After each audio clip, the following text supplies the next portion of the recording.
من شرور أنفسنا ومن سيئات أعمالنا من يهده الله فلا مضل له ومن يضلل فلا هادي له أشهد أن لا إله إلا الله وحده لا شريك له وأشهد أن محمدا عبده ورسوله أرسله بالهدى ودين الحق ليظهره على الدين كله ولو كره المشركون اللهم صل على محمد وعلى آل محمد كما صليت على إبراهيم وعلى آل إبراهيم اللهم بارك على محمد وعلى آل محمد كما باركت على إبراهيم وعلى آل إبراهيم إنك حميد مجيد أما بعد فإن خير الحديث كتاب الله وخير الهدي هدي محمد صلى الله عليه وسلم وشر الأمور محدثاتها وكل بدعة ضلالة يا أيها الذين آمنوا اتقوا الله حق تقاته ولا تموتن إلا وأنتم مسلمون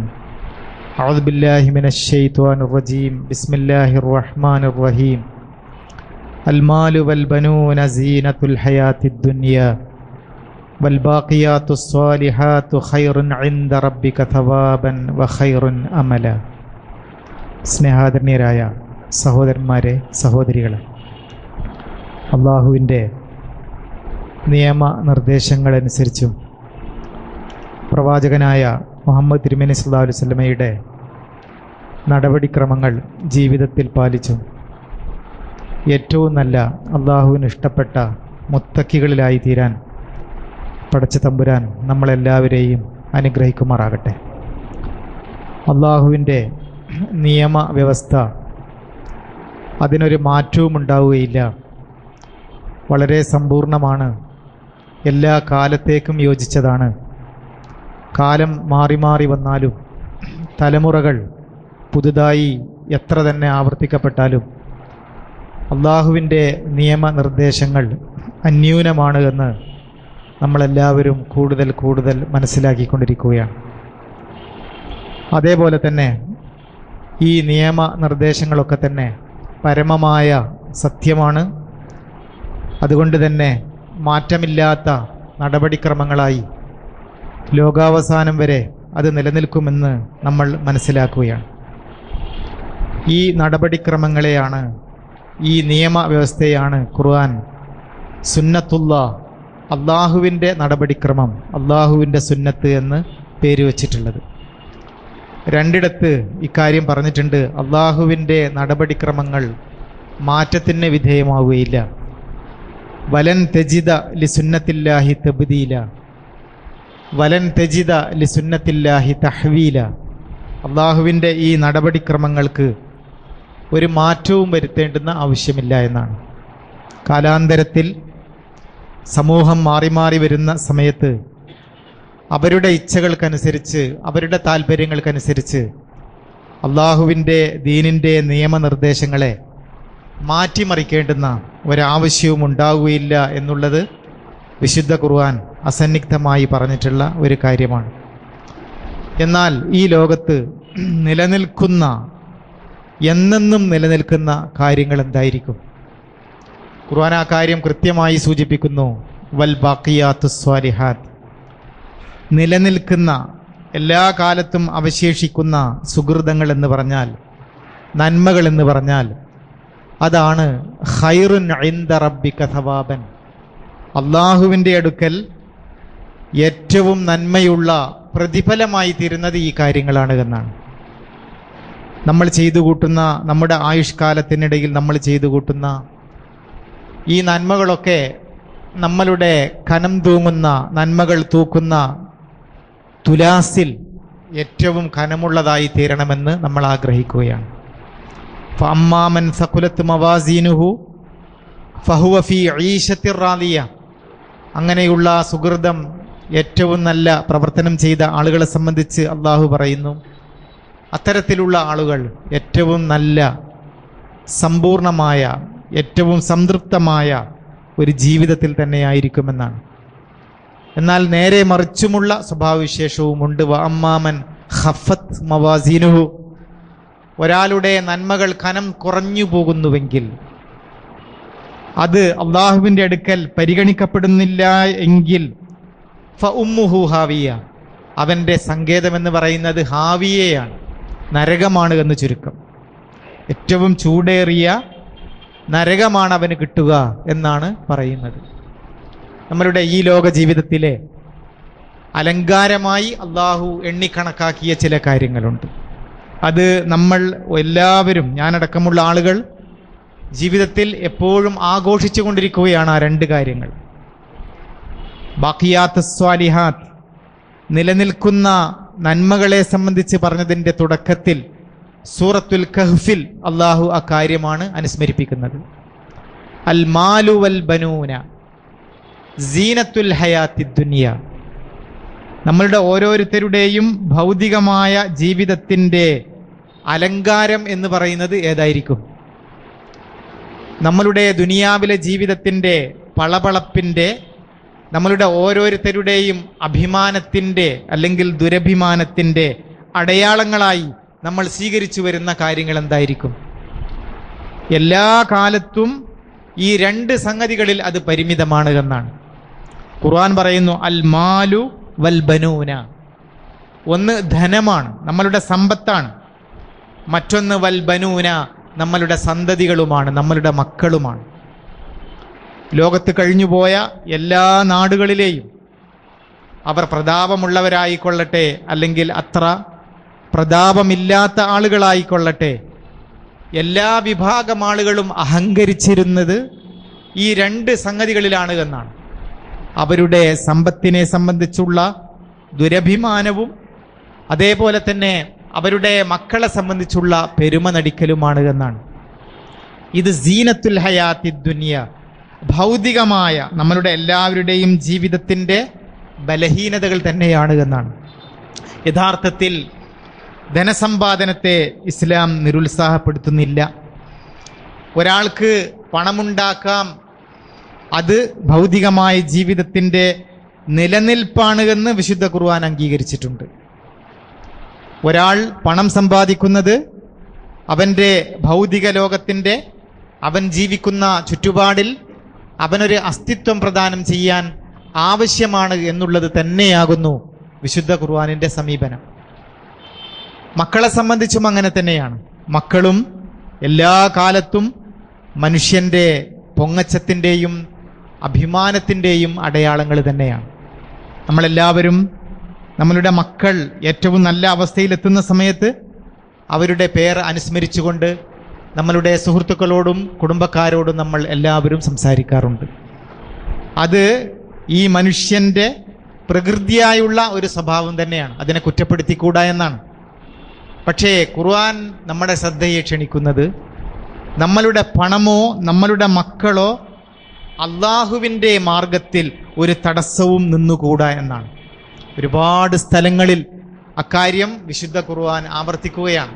യാ അയ്യുഹല്ലദീന ആമനു, സത്യവിശ്വാസികളെ, ലാ തുൽഹിക്കും അംവാലുക്കും വല ഔലാദുക്കും അൻ ദിക്രില്ല.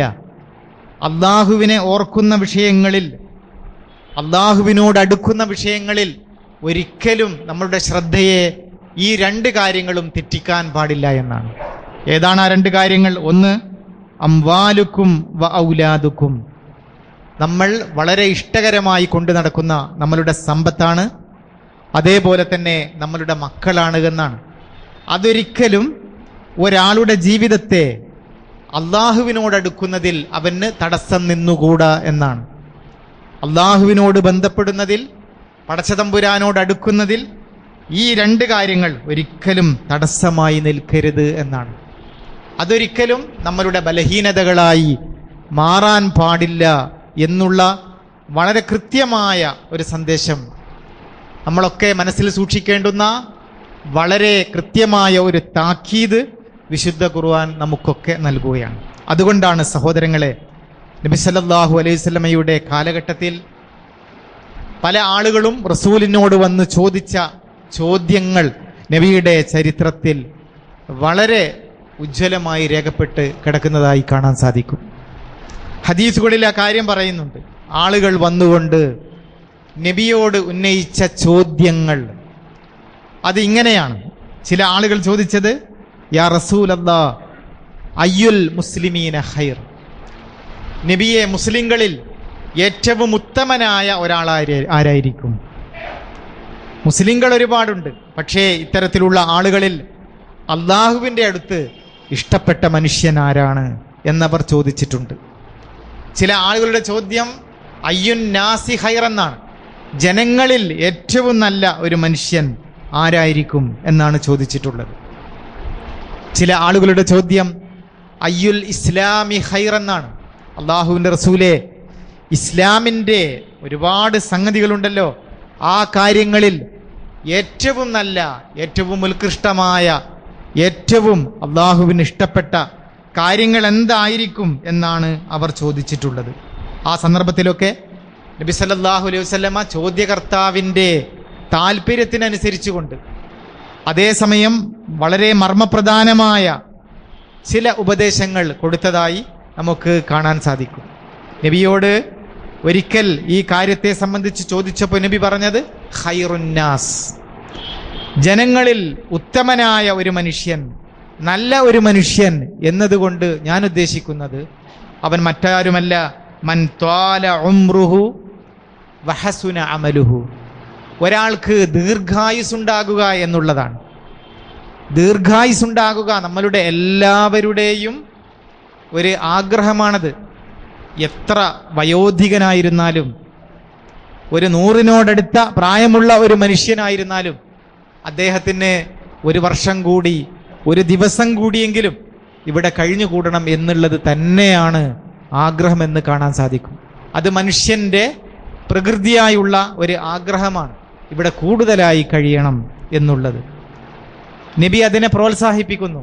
ഒരാൾക്ക് ദീർഘായുസ്സുണ്ടാകുക എന്നുള്ളതും അതോടൊപ്പം തന്നെ വഹസുന അമലുഹു, അവൻ്റെ കർമ്മങ്ങൾ, അവൻ്റെ അനുഷ്ഠാനങ്ങൾ, അവൻ്റെ നടപടിക്രമങ്ങൾ, അവൻ്റെ ജീവിത രീതികൾ നന്നായി തീരുക എന്നുള്ളതും അതിൻ്റെ കൂടെ ഉണ്ടായിരിക്കണമെന്നാണ് നബി സല്ലല്ലാഹു അലൈഹി വസല്ലമ ആവശ്യപ്പെടുന്നത്. സഹോദരങ്ങളെ, ദീർഘായുസ് നമുക്കൊക്കെ കൊതിക്കാവുന്നതാണ്, ആഗ്രഹിക്കാവുന്നതാണ്. പക്ഷേ അതിന് അനുസൃതമായി നമ്മളുടെ നന്മകൾ വർദ്ധിപ്പിക്കാനുള്ള സാഹചര്യവും അതിന് അനുകൂലമായ ഘടകങ്ങളെ നമ്മൾ കൂട്ടിയോജിപ്പിക്കുക എന്നുള്ളതും നമ്മുടെ ജീവിതത്തിൻ്റെ അടിസ്ഥാനപരമായ ഒരു ആകണമെന്ന് റസൂൽ സല്ലല്ലാഹു അലൈഹി വസല്ലമ നമ്മളെ പഠിപ്പിക്കുകയാണ്. ഒരിക്കൽ റസൂൽ സല്ലല്ലാഹു അലൈഹി വസല്ലമ പറയുന്നു, നിങ്ങളോട് ഏറ്റവും നല്ല പ്രവർത്തനങ്ങളെ സംബന്ധിച്ച് ഞാൻ സൂചിപ്പിച്ചു തരട്ടെയോ? നബിയുടെ പദപ്രയോഗം ഇങ്ങനെയാണ്, അലാ അദുല്ലുക്കും, അലാ അദുല്ലുക്കും, ഞാൻ നിങ്ങളോട് സൂചിപ്പിക്കാം. അത് നിങ്ങളെ മാ യംഹുല്ലാഹു ബിഹിൽ ഖത്വായ, നിങ്ങളുടെ ചെറുപാപങ്ങൾ, നിങ്ങളുടെ പാപങ്ങളൊക്കെ അള്ളാഹു മായ്ച്ചു കളയാനും, അതേപോലെ തന്നെ വയർഫഉ ബിഹിദ്ദറജാത്ത്, നിങ്ങളുടെ പദവികൾ, നിങ്ങൾക്കുള്ള സ്ഥാനമാനങ്ങൾ വർദ്ധിപ്പിക്കാനും ഉതകുന്ന കാര്യങ്ങളെ സംബന്ധിച്ച് ഞാൻ പറഞ്ഞു തരാം. നബി സല്ലല്ലാഹു അലൈഹി വസല്ലം ആളുകൾക്ക് പറഞ്ഞു കൊടുക്കുന്നു. അത് മറ്റൊന്നുമല്ല, ഒന്ന് ഇസ്ബാഗുൽ വുളൂഇ അലൽ മകാരിഹ്, വിഷമകരമായ സന്ദർഭങ്ങളിലും വുളുവിനെ പൂർണ്ണമായി അനുഷ്ഠിക്കുക എന്നുള്ളതാണ് എന്നാണ്. വളരെ തണുപ്പുള്ള സമയത്ത് പ്രഭാതങ്ങളിൽ സുബ്ഹ് നമസ്കാരത്തെ സംബന്ധിച്ച് നമ്മൾ അങ്ങനെയാണ് പല ആളുകളും കാണുന്നത് എന്നാണ്. പ്രയാസമുണ്ട് പച്ചവെള്ളത്തിൽ വുളു ചെയ്യാൻ, പക്ഷെ എന്നിട്ടും നമ്മൾ അതിന് താല്പര്യപ്പെടുകയാണ്. ഇത് നമ്മളുടെ ഈമാനികമായ നമ്മളുടെ അവസ്ഥയെയാണ് സൂചിപ്പിക്കുന്നത് എന്നാണ്. ഒരുപാട് ആളുകൾ, വീട്ടിൽ തന്നെയുള്ള ആളുകൾ, അവർ ഇങ്ങനെ ശ്രദ്ധിക്കാതെ കിടന്നുറങ്ങുന്ന സമയത്ത് നമ്മൾ അതിൽ നിന്നും വ്യത്യസ്തരായി മാറുകയാണ്. അയൽപക്കത്തുള്ള ആളുകളിൽ നിന്നും നാട്ടുകാരായ ആളുകളിൽ നിന്നുമൊക്കെ വേറിട്ട ഒരു പ്രത്യേകമായ ഒരു നടപടിക്രമം എൻ്റെ ഭാഗത്ത് നിന്നും ഉണ്ടായിത്തീരുകയാണ്. അതുകൊണ്ടാണ് നാം ഉറക്ക് ഒഴിവാക്കി ആ സമയത്ത് നാം വിരിപ്പിൽ നിന്നും എഴുന്നേറ്റു വരുന്നത്. എന്നിട്ട് വുളു ചെയ്യുകയാണ്. വുളു ചെയ്യുന്നത് എന്നുള്ളത് നിങ്ങളുടെ നന്മകളെ വർദ്ധിപ്പിക്കാൻ, നമ്മളുടെ ഓരോരുത്തരുടെയും പാപത്തെ കുറച്ചു കളയാൻ പര്യാപ്തമാകും എന്ന് നബി സല്ലല്ലാഹു അലൈഹി വസല്ലം പറയുന്നു. എന്നിട്ടോ വകസ്റത്തുൽ ഖുതാ ഇലൽ മസാജിദ്, നമസ്കരിക്കുന്ന സ്ഥലങ്ങളിലേക്ക്, പള്ളികളിലേക്ക് നിങ്ങൾ വീടുകളിൽ നിന്നും, നിങ്ങളുടെ റൂമുകളിൽ നിന്നും, നിങ്ങളുടെ ഫ്ലാറ്റുകളിൽ നിന്നും നിങ്ങൾ ഇറങ്ങി നടക്കുകയാണ്. ഇങ്ങനെ നടക്കുന്ന സമയത്ത് നിങ്ങളുടെ കാലടികൾ, ഓരോ കാലടികൾ വെക്കുന്ന സമയത്തും അതിനൊക്കെ തന്നെ പടച്ച തമ്പുരാൻ വമ്പിച്ച പ്രതിഫലമാണ് നിങ്ങൾക്ക് ഓഫർ ചെയ്യുന്നത് എന്നാണ്. ഇതും നമ്മളുടെ ഓരോരുത്തരുടെയും നന്മകളെ വർദ്ധിപ്പിക്കാൻ, നമ്മളുടെ തിന്മകൾ മായ്ച്ചു കളയാൻ ഉതകുന്ന നല്ല പ്രവർത്തനങ്ങളായി അള്ളാഹുവിൻ്റെ റസൂൽ എണ്ണുകയാണ്. എന്നിട്ട് പറയുന്നു, ഒരു നമസ്കാരത്തിന് ശേഷം മറ്റൊരു നമസ്കാരത്തെ നിങ്ങൾ കൊതിച്ചുകൊണ്ടിരിക്കുകയാണ്, നിങ്ങൾ പ്രതീക്ഷിച്ചു കൊണ്ടിരിക്കുകയാണ്. സുബ്ഹ് നമസ്കരിച്ച ആൾ, അദ്ദേഹം ദുഹ്ർ നമസ്കാരത്തിന് വേണ്ടി അവൻ കാത്തു കൊള്ളുന്നു എന്നാണ്. പിന്നീട് അസറും മഗ്രിബും ഇശാവും, ഇതൊക്കെ ഒരു മുസൽമാന്റെ, ഒരു സത്യവിശ്വാസിയുടെ ജീവിതത്തിന്റെ ദിനചര്യയായി മാറുന്ന ഒരു അവസ്ഥ ഉണ്ടായിത്തീരുന്നുവെന്ന്. ഈ മൂന്ന് സംഗതികളും നമസ്കാരവുമായി ബന്ധപ്പെട്ടത് തന്നെയാണ് എന്നാണ്. നമസ്കാരത്തെ മാറ്റി നിർത്തിക്കൊണ്ടുള്ള ഒരു സൽക്കർമ്മത്തെ ഒരു വിശ്വാസിക്ക് ഒരിക്കലും ആലോചിക്കാനേ സാധിക്കുകയില്ല എന്നുള്ളതാണ് ചുരുക്കം. നമസ്കാരത്തെ മാറ്റി നിർത്തി മറ്റൊരുപാട് പുണ്യകർമ്മങ്ങൾ ഒരാൾ ചെയ്യുന്നുണ്ടെങ്കിലും അത് അള്ളാഹുവിങ്കൽ സ്വീകാര്യമാകുന്നില്ല എന്നുള്ളത് തന്നെയാണ് ഇസ്ലാം നമ്മളെ പഠിപ്പിക്കുന്ന കാര്യം. ഒരു വിശ്വാസിയുടെയും അവിശ്വാസിയുടെയും തമ്മിലുള്ള ഏറ്റവും വലിയ വേർതിരിവ് എന്ന് പറഞ്ഞാൽ അത് നമസ്കാരമാകുന്നു എന്ന് നബി സല്ലല്ലാഹു അലൈഹി വസല്ലം സൂചിപ്പിച്ചിട്ടുണ്ട്. അതുകൊണ്ടാണ് നിസ്കാരത്തെ സംബന്ധിച്ച് വിശുദ്ധ ഖുർആനും നബി സല്ലല്ലാഹു അലൈഹി വസല്ലമയും വളരെ കൂടുതൽ സംസാരിക്കാനുള്ള ഒരു കാരണമെന്നാണ്. സഹോദരങ്ങളെ, ഇങ്ങനെ പുണ്യങ്ങൾ വർദ്ധിപ്പിച്ചുകൊണ്ട് അള്ളാഹുവിലേക്ക് അടുക്കാനുള്ള ഒരു സാഹചര്യമാണ് നമസ്കാരത്തിലൂടെ പ്രത്യേകിച്ച് നമുക്ക് കിട്ടുന്നത് എന്നാണ്. ഇതേപോലെ നബി സല്ലല്ലാഹു അലൈഹി വസല്ലമയോട് ചോദ്യങ്ങൾ ചോദിച്ച ആളുകളോട് അള്ളാഹുവിൻ്റെ റസൂൽ കൃത്യമായി മറുപടി പറയുകയാണ്. അനസ് റളിയല്ലാഹു അൻഹുവിൻ്റെ ഉമ്മ നബി സല്ലല്ലാഹു അലൈഹി വസല്ലമയോട് ഒരിക്കൽ വന്ന് ചോദിക്കുന്നു. ആളുകൾക്ക് മുമ്പാകെ വെച്ചുകൊണ്ടാണ്, ഒരു സദസ്സിന് മുമ്പാകെ വെച്ചുകൊണ്ടാണ് ആ ചോദ്യം അവർ ചോദിക്കുന്നത്. അള്ളാഹുവിൻ്റെ റസൂലേ, എനിക്ക് നിങ്ങൾ നല്ല ഒരു ഉപദേശം, ജീവിതത്തിൽ എനിക്ക് പ്രാവർത്തികമാക്കാൻ ഉതകുന്ന വളരെ നല്ല ഒരു ഉപദേശം, ഒരു വസിയ്യത്ത് എനിക്ക് നൽകണമെന്നാണ് ആവശ്യപ്പെടുന്നത്. ഔസിനി യാ റസൂലല്ലാഹ്, അള്ളാഹുവിൻ്റെ റസൂലേ, നിങ്ങൾ എനിക്കൊരു വസിയ്യത്ത് ചെയ്യണം. ആ സമയത്ത് നബി സല്ലല്ലാഹു അലൈഹി വസല്ലമ മറ്റാളുകൾ കേൾക്കുമാർ ഉച്ചത്തിൽ നബി അവരോട് പറയുകയാണ്, നിങ്ങൾക്ക് നൽകാനുള്ള ഉപദേശം എന്ന് പറഞ്ഞാൽ ഹിജ്റയേക്കാൾ ഉത്കൃഷ്ടമായ ഒരു പ്രവർത്തനത്തെ സംബന്ധിച്ചാണ് ഞാൻ പറഞ്ഞു തരുന്നത് എന്നാണ്. നമുക്കറിയാം, ഹിജ്റ എന്ന് പറഞ്ഞാൽ സ്വന്തം നാട്ടിൽ നിന്നും മറ്റൊരു നാട്ടിലേക്കുള്ള അള്ളാഹുവിൻ്റെ മാർഗത്തിലുള്ള ഒരു യാത്രയെ സംബന്ധിച്ചാണ് നമ്മൾ മനസ്സിലാക്കുന്നത്. എല്ലാം ഉപേക്ഷിച്ചു പോകുകയാണ്. നമ്മളുടെ സൗകര്യങ്ങൾ, നമ്മളുടെ സമ്പാദ്യങ്ങൾ, നമ്മളുടെ ഇഷ്ടപ്പെട്ട ഒരുപാട് ഭൗതിക സൗകര്യങ്ങൾ, അതൊക്കെ ഇട്ടേച്ചു കൊണ്ടുള്ള ഒരു യാത്രയാണ്. നമ്മളെപ്പോലുള്ള ആളുകൾക്ക് അത് ഊഹിക്കാൻ പോലും സാധിക്കുന്നില്ല എന്നുള്ളതാണ് വസ്തുത. നബി പറയുന്നു, ഹിജ്റയേക്കാൾ ഉത്കൃഷ്ടമായ ഒരു കാര്യം അത് മറ്റൊന്നുമല്ല, ഉഹ്ജിരി അൽ മആസി, ജീവിതത്തിൽ പാപത്തിലേക്ക് പ്രവേശിക്കാൻ സാധിക്കുന്ന അതിൻ്റെ മാർഗങ്ങളെ അടക്കുക എന്നുള്ളത്, എല്ലാ തിന്മകളെയും ഉപേക്ഷിക്കുക എന്നുള്ളതാണ് ഹിജ്റയേക്കാൾ പവിത്രമായി ഞാൻ കാണുന്നത്. അതാണ് നിങ്ങൾക്ക് ചെയ്യാനുള്ള ഒരു കാര്യം. ഇതാണ് നബിയുടെ ഒന്നാമത്തെ ഉപദേശം.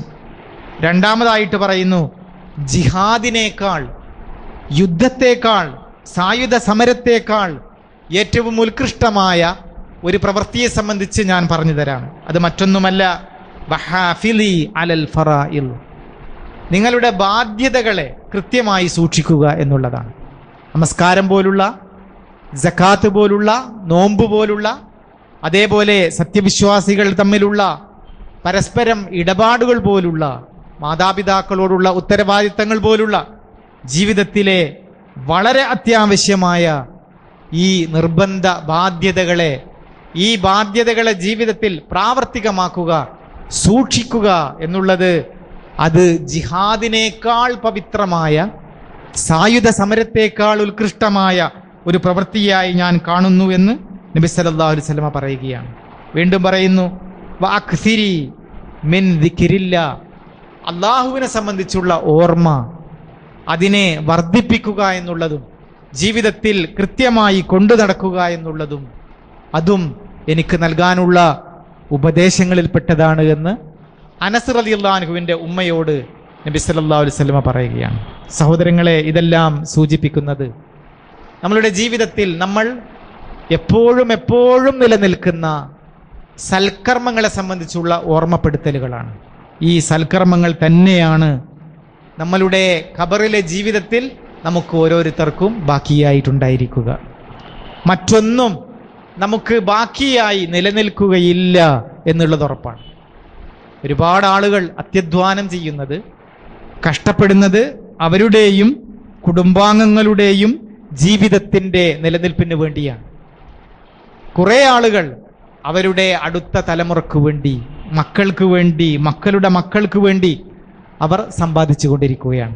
അതൊക്കെ ആവശ്യമായിരിക്കാം. പക്ഷേ വളരെ അടിസ്ഥാനപരമായി നമ്മൾ ഓരോരുത്തരും ഓർക്കേണ്ടുന്ന നമ്മളുടെ ജീവിതത്തെ മറന്നുകൊണ്ടുള്ള ഒരു സഞ്ചാരം, നമ്മളുടെ ഓരോരുത്തരുടെയും ജീവിതത്തെ അവഗണിച്ചുകൊണ്ടുള്ള ഒരു ജീവിതക്രമം നമുക്കൊരിക്കലും ഉണ്ടാകാൻ പാടില്ല എന്നുള്ളതാണ്. അല്ലാഹു സുബ്ഹാനഹു വ തആല ഏറ്റവും അള്ളാഹുവിന് ഇഷ്ടപ്പെട്ട നിലനിൽക്കാവുന്ന സൽക്കർമ്മങ്ങൾ അനുഷ്ഠിച്ചുകൊണ്ട് പടച്ച തമ്പുരാന്റെ ഏറ്റവും അടുത്ത മുത്തക്കികളായ ആളുകൾ ഉൾപ്പെടാനുള്ള ശ്രമങ്ങൾ നമ്മൾ നടത്തിക്കൊണ്ടിരിക്കണം. അതാണ് ഖുർആൻ സൂചിപ്പിച്ചത്, വൽ ബാഖിയാത്തുസ് സ്വാലിഹാത്ത്, എന്നെന്നും ബാക്കിയായി നിൽക്കുന്ന നിങ്ങളുടെ നന്മകളുണ്ടല്ലോ, നമ്മളുടെ ഓരോരുത്തരുടെയും സൽക്കർമ്മങ്ങളുണ്ടല്ലോ, അതാണ് ഖൈറുൻ ഇൻദ റബ്ബിക സവാബൻ, അള്ളാഹുവിൻ്റെ അടുക്കൽ ഏറ്റവും ഉത്തമമായ പ്രതിഫലമായിട്ടുള്ളതും അതുപോലെ തന്നെ വഖൈറുൻ അമല, ഏറ്റവും നല്ല പ്രതീക്ഷയുള്ളതും. നമുക്ക് ശുഭപ്രതീക്ഷയായിട്ട് വെക്കാൻ ഇത് മാത്രമേ നമുക്കുണ്ടായിരിക്കുകയുള്ളൂ എന്നുള്ളതാണ്. അതിൻ്റെ അടിസ്ഥാനത്തിൽ അള്ളാഹുവിൻ്റെ ഏറ്റവും നല്ല പ്രതിഫലവും നമുക്കൊക്കെ പ്രതീക്ഷ നൽകുമാറുള്ള നമ്മളുടെ സൽക്കർമ്മങ്ങളെ നമ്മൾ വർദ്ധിപ്പിച്ചു കൊണ്ടിരിക്കുക. അള്ളാഹുവേ നാഥ, ആ സൽക്കർമ്മങ്ങളിലൂടെ നിന്നോട് കൂടുതൽ അടുത്ത് നിന്റെ പൂർണ്ണമായ സംതൃപ്തി കരസ്ഥമാക്കുന്ന നല്ല മനുഷ്യന്മാരിൽ, സജ്ജനങ്ങളിൽ അള്ളാഹുവെ ഞങ്ങളെല്ലാവരെയും ഉൾപ്പെടുത്തി നീ അനുഗ്രഹിക്കണമേ നാഥ.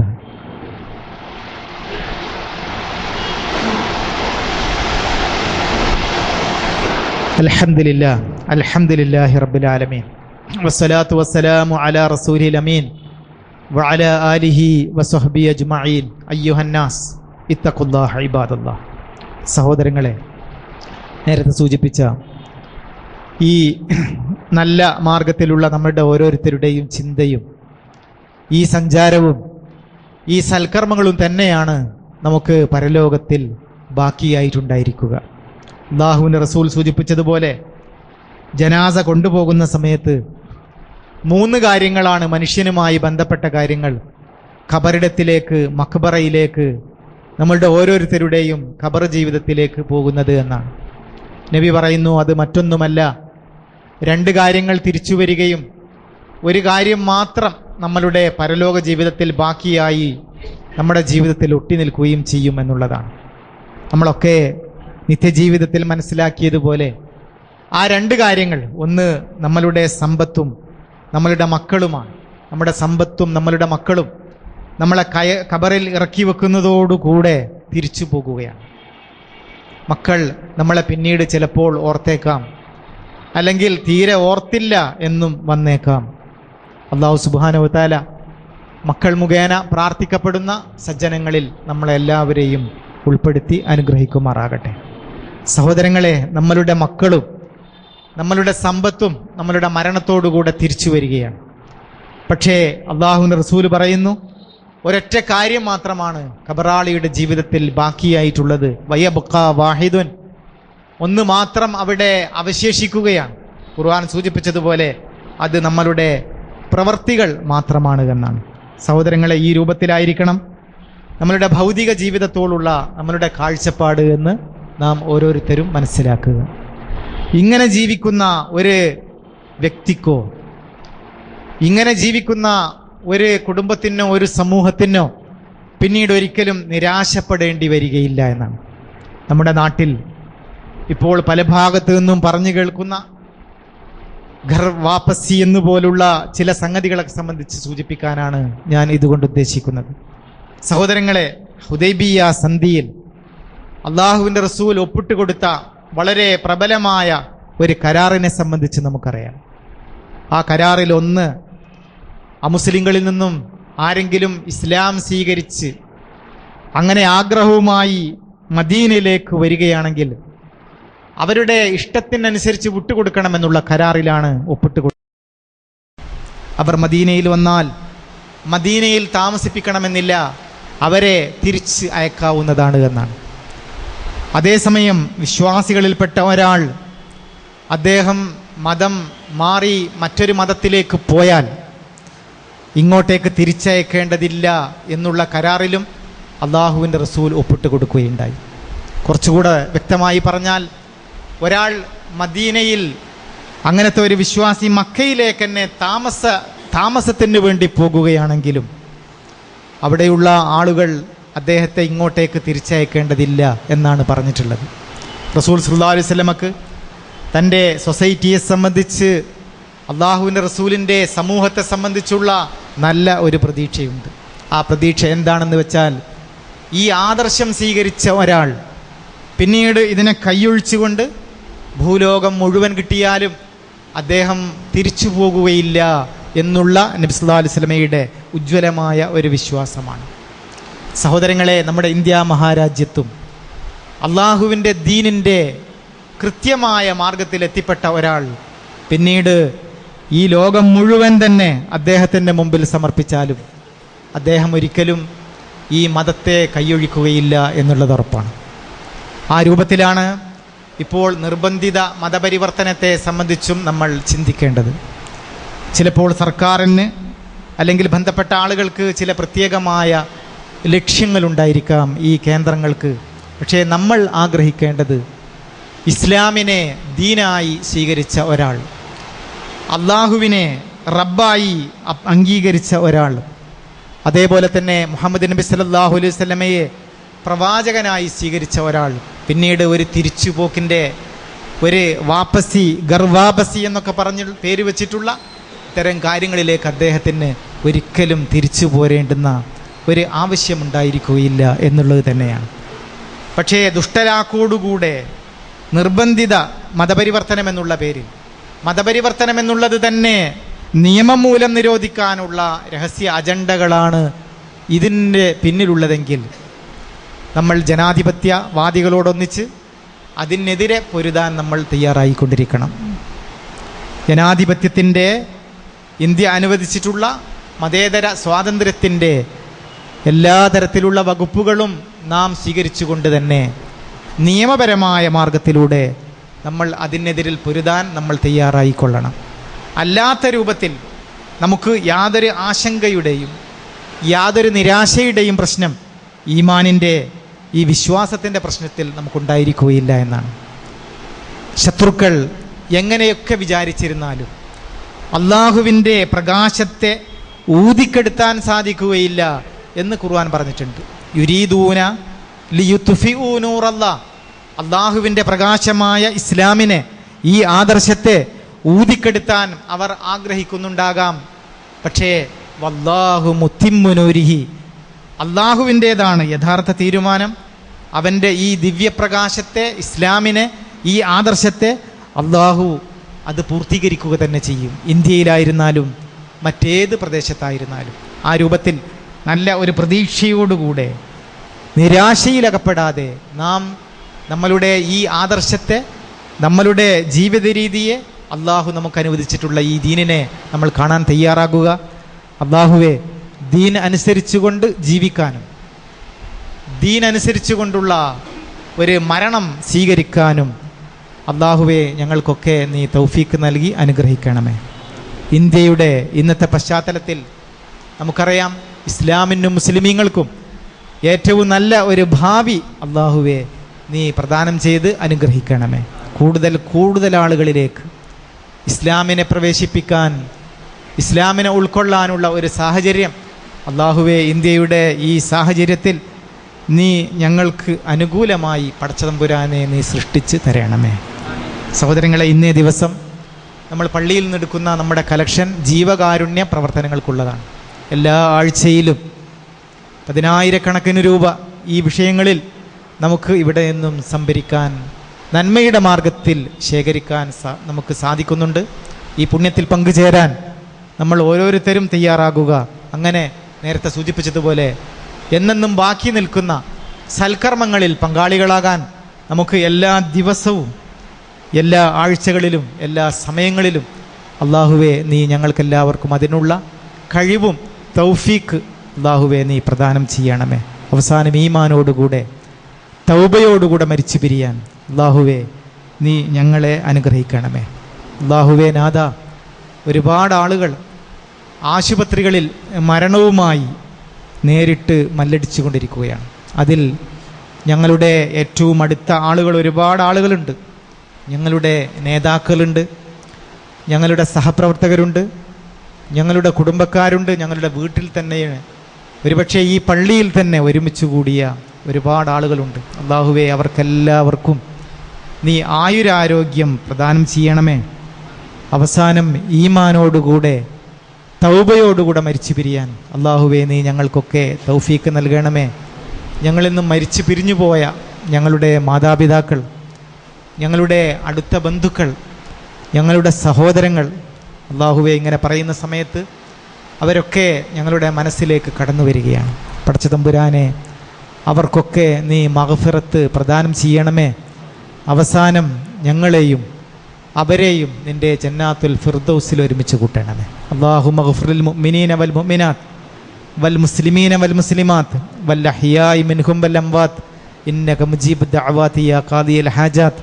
റബ്ബനാ ആതിനാ ഫിദ് ദുനിയ ഹസന വഫിൽ ആഖിറതി ഹസനത വഖിനാ അദാബന്നാർ. റബ്ബനാ ഗ്ഫിർ ലനാ വലിഖ്വാനിന അല്ലദീന സബഖൂനാ ബിൽ ഈമാൻ വലാ തജ്അൽ ഫീ ഖുലൂബിനാ ഗില്ലൽ ലില്ലദീന ആമനൂ റബ്ബനാ ഇന്നക റഊഫുർ റഹീം.